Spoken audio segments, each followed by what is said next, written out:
কিভাবে ইউটিউব চ্যানেলে মনিটাইজেশন করবেন। তো সেটা জানার আগে ভিডিওটাকে লাইক করুন, চ্যানেলটাকে সাবস্ক্রাইব করুন। তো প্রথমেই আপনি আপনার মোবাইলে ইউটিউব স্টুডিও ওপেন করবেন।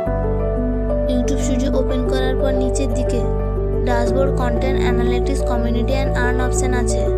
আর্ন অপশান ক্লিক করুন। অপশান ওপেন করার পর আপনি এখানে দেখতে পাচ্ছেন যে become a YouTube partner, start your earning journey.